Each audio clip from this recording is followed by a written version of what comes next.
po ang Pinoy Big Brother Lucky Season 7, The Big Night. Mga kapamilya, bumoto na ba kayong lahat?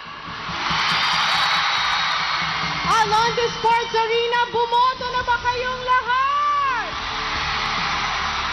Napaka-importante ng sandaling ito dahil kinakailangan na pindot nyo na ang send button because at this point, we are down to our last 1 minute left to vote! Muli mga kapamilya, kunin nyo na ang inyong mga cellphone pa rin ang kasama nyo sa bahay at i-text ang BB Space, pangalan ng housemate na big winner ninyo at i-send yan sa 2366 para sa lahat ng networks. At tandaan, meron lamang kayong 1 vote per sim sa gabing ito. Kaya naman gusto namin malaman kanino nyo ipinasa ang pinakaswerte sa edisyon ito. Kay Cora ba? O di kaya kay Edward?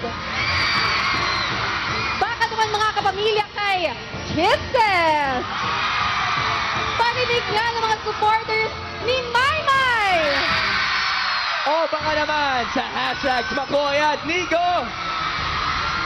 Kay Tanner ba? O kayong mga pamilya, iboto na pambalo dahil meron na naman tayong 8, 7, 6, 5, 4, 3, 2, 1!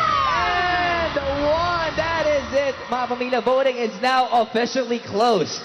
Wow! Kaninong tadhana kaya ang maging big winner sa pinakamahabang edisyon ng Pinoy Big Brother? Ang kasagutan, maya-maya. Pero ngayon, balik muna tayo kay Ate B. Yes, Robbie. Lagi nating sinasabing ito nga ang pinakamahabang edisyon ng teleserye ng totoong buhay. Kaya naman sa puntong ito, balikan natin ang ilan sa mga pamilyar at tumatak na eksenang naganap rito. Kasama ang napaka-cute at talented na kid celebrity performers ng Your Face Sounds Familiar at ilang surprise artists. Narito mga kapamilya. Hulyo ng taong 2016, nagsimula ang maswerteng edisyon ng longest-running reality show sa bansa. At sa loob ng mahigit 7 buwan, iba't ibang emosyon ang pinaramdam sa atin ng mga housemates ni Kuya. Gaya na lang ng sakit na dinulot ng pagtinging nadama ni Kisses para kay Marco. Kaya nasaktan po ako kasi laging hindi ako napipili ng mga tao na gusto ko.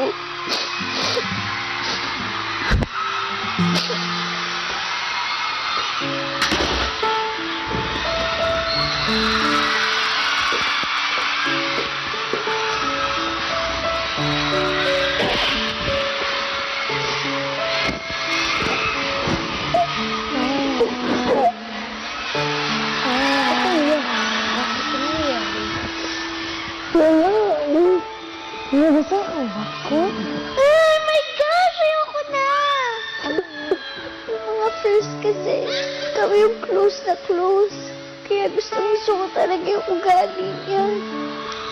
Sobrang napamahal ako sa kanya, no? Kung kailan na-attach na ako sa kanya.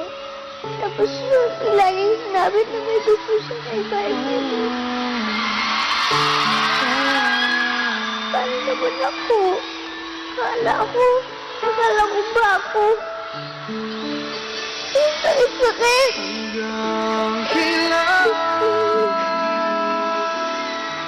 Hindi birong masaktan, pero buti na lang may mga kaibigang handang ibalik ang ngiti sa ating mga labi. At yan ang ginawa ni Yong nang pasayahin niya ang lahat bilang si Master Pen.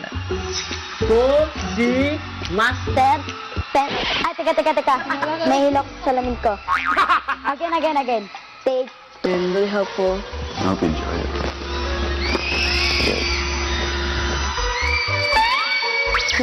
I don't think I cry. You can open these. I don't know if they are. Ganun, pogi pa rin siya kahit kasi. May hilok sa inyo, bay.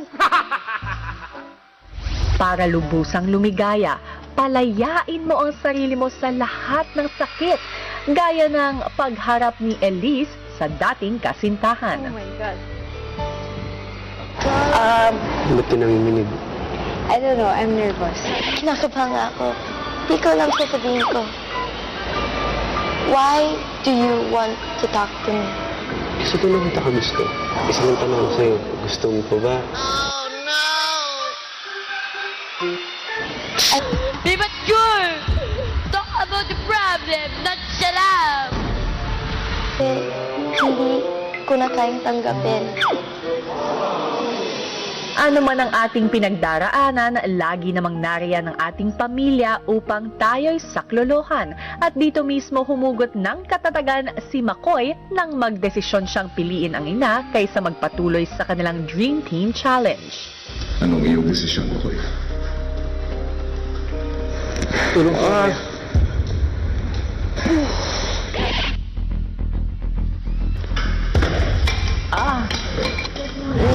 Bilis, puntan mo na si Mami! Go, go, go! You can do it! Just don't give up! Ano?